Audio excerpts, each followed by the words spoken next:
Siyanamkela Avalanche of Grace, igama lam ndithenjiwe. Molweni, sizawufunda u-Exodus 25 namhlanje. Besiyiqale kwiveki ephelileyo, sayiqala kwivesi yokuqala sayophela kweye-9, apho uYehova athe kuMoses, Moses angoxelela oonyana bakaIsrayeli bandizisele umrhumo. Wathi futhi laa mrhumo uzuthathe ebantwini abanentliziyo ezimhlophe, ngawuthathi ebantwini abanentliziyo ezijijekileyo. Wayichaza imirhumo yakhona, uvesi 3 wayichaza yonke, wayichaza kuzo zonke. Wafika kwivesi 8 wathi mabandenzele indawo engcwele ndihlale phakathi kwabo. Kulapho afuna khona ukuba ahlale phakathi kwabantwana bakhe nathi. Uyathanda xa ehleli nathi.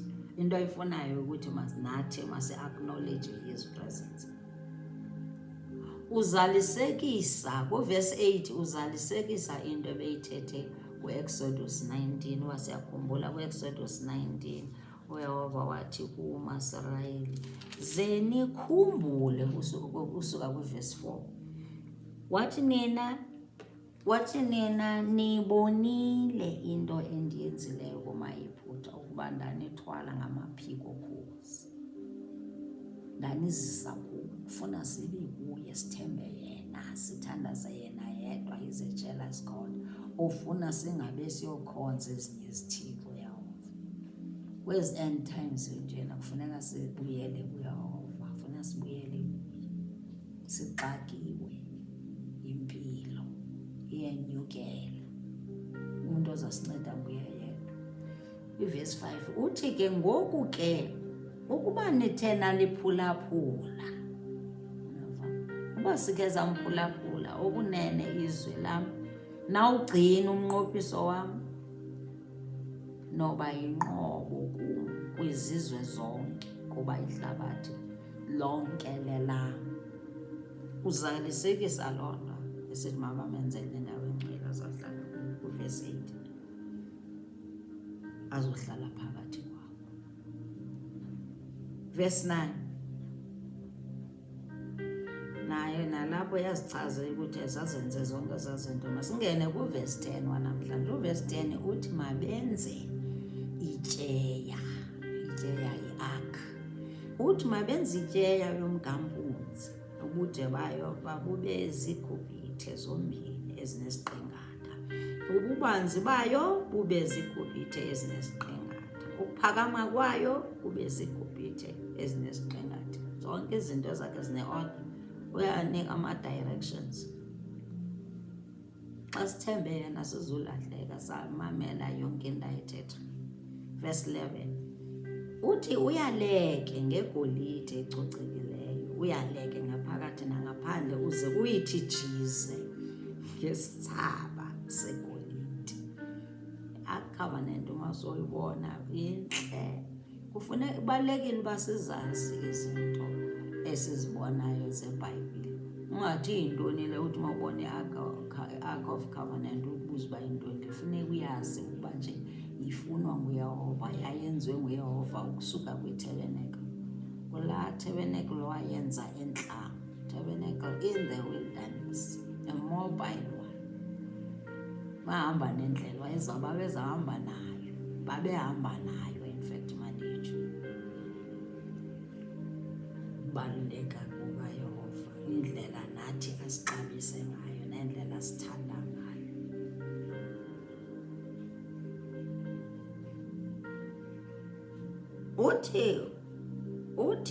uthi uvesi 12 uyityhidela amakhonkco egolide abe 4, wafake emilenzeni yayo yomini amakhonkco abe 2 ngeli cala, abe 2 ngelaa cala. Verse 13 wenze izibonda ngomgampunzi, uzaleke ngegolide. Verse 14 uzifake izibonda ezo emakhonkcweni asemacaleni etyeya, ithwale ngazo ityeya leyo. 15 zoba semakhonkcweni etyeya izibonda ezo, maze zingarholwa kuyo. Isingqino endiya kukunika sona uze usibeke etyeyeni. Verse 17, uze wenze isihlalo sokucamagusha ngegolide ecocekileyo. Kodwa zenze imesi sithi. Imesi sithi kaloku apho singqengqeza khona sicela khona. Ngalo lonke ixesha kufuneka ithi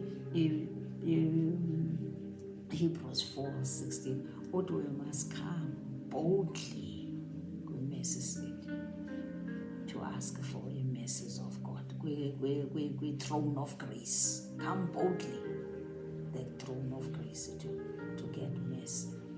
Itsho njalo la vesi. Kufuneka singxengxeze noba ukweyiphi na imeko. Imesi yakhe. Cela imesi yakhe. Cela imesi yakhe. Nantsi imesi sithi kuyakha. Hallelujah. Isihlalo sokucamagusha. Imesi. Ngaphandle kwemesi nje na.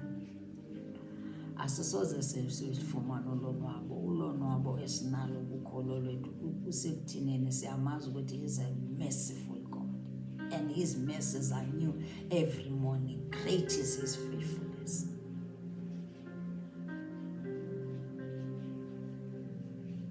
Verse 18, uthi uze wenze ikherubi zibe mbini ngegolide.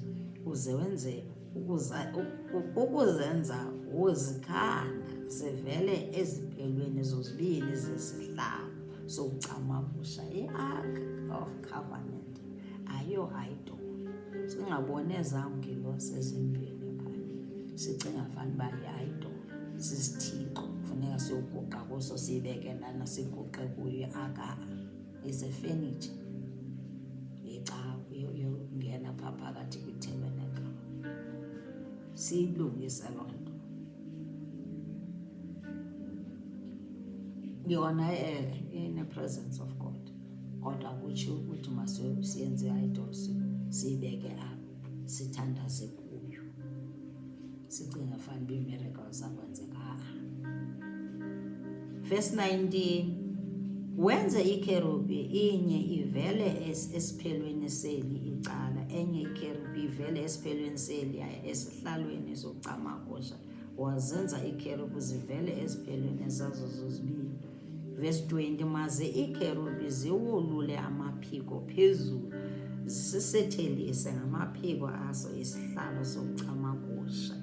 Ezangilosi mazivale imesi sithi ngemaphiko wazo. Oh hallelujah. Ubuso bazo bukhangelane.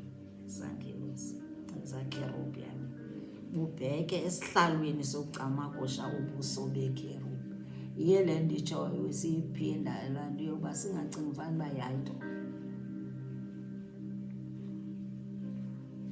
Uze usibeke isihlalo sokucamagusha phezu kwetyeya, ufake etyeyeni isingqino endiya kukunika sona.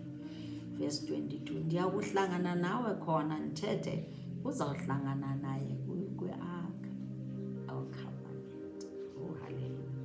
Ndiya kuhlangana nawe, uhlangana nathi kwimesi sithi, nathi kwi-New Covenant kaJesus. Uhlangana nathi kwimesi sithi.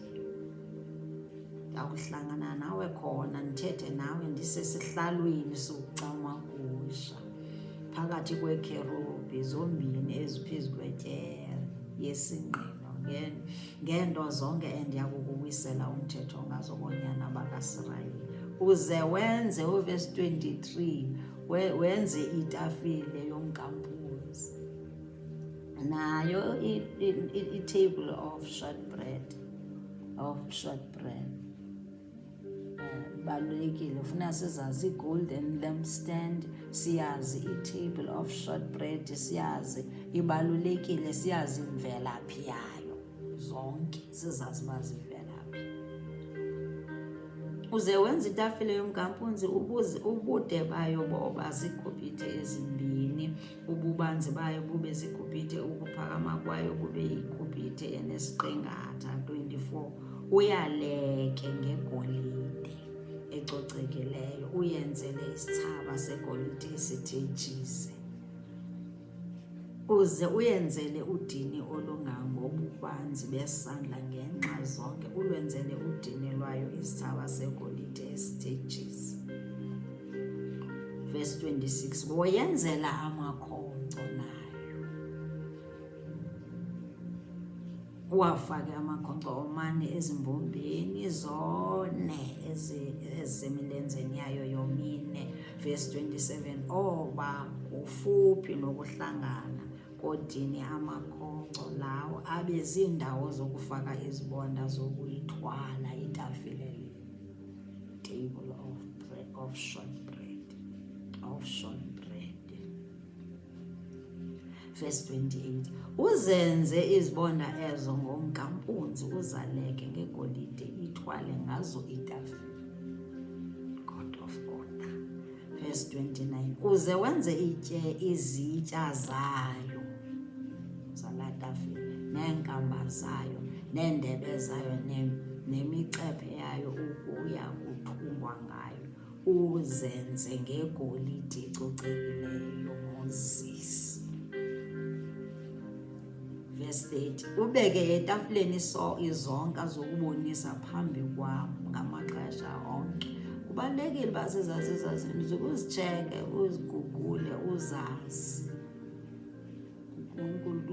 God will bless you for that. Xa sifuna isiko ulwazi ngezinto zakhe, that's a blessing again. Njengoba sifunda ngazo nje. Verse 31, uze wenze nesiphatho sezibane ngegolide ecocekileyo, ukuzenza wesikhanda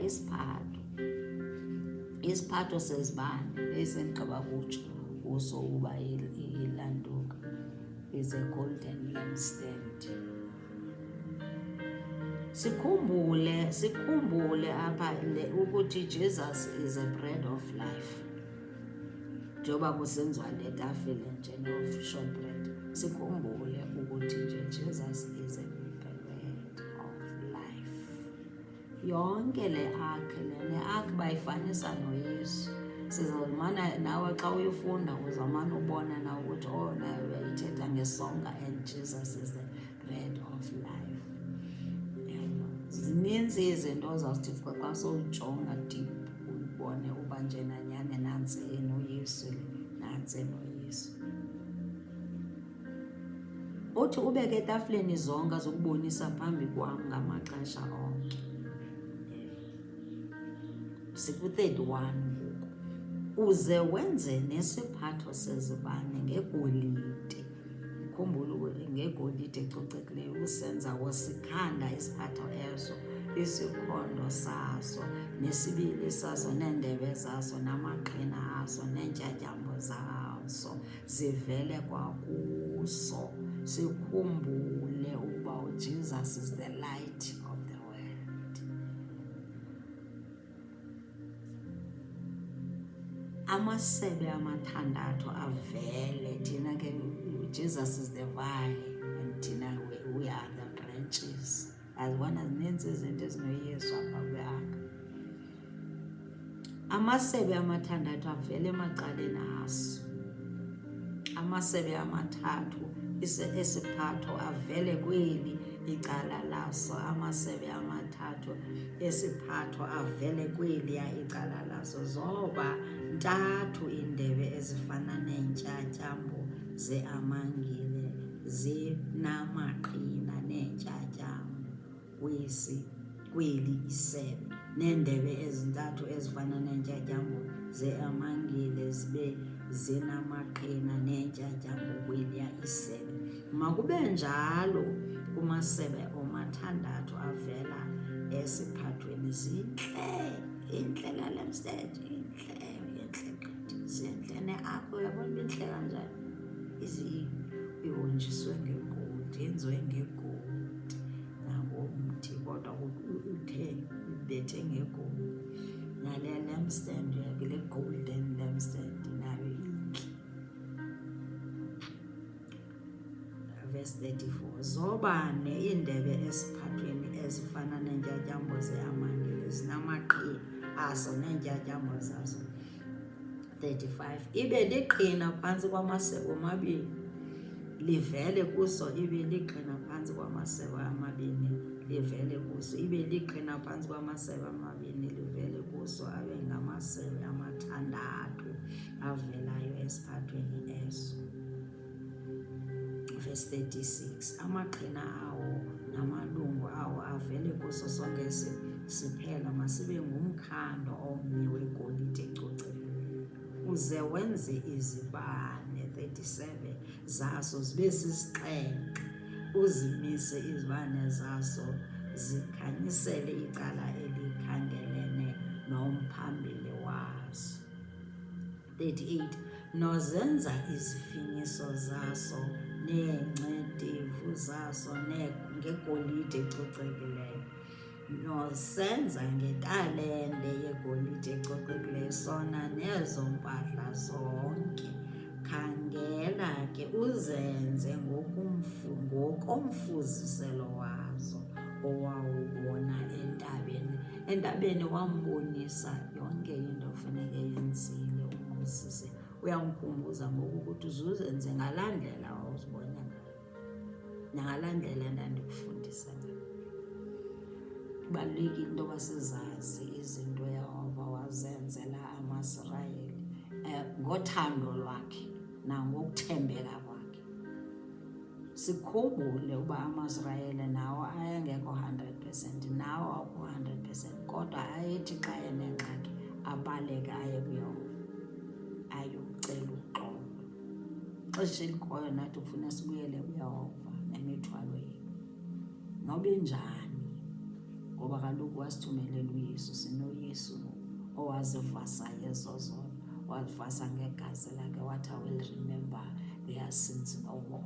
So yiza noba kunjani, yiza thatha umthwalo wonke wakho uze kuYesu Kristu, uthembe uYehova. Nguye uncedi wakho, akakho omnye umuntu oza kunceda. Siqhelanise nayo, siqhelanise neBhayibhile. Uthembekile, bathembele kuye abadaniswa. Inkosi kakhulu. God bless you. Jesus loves you too much.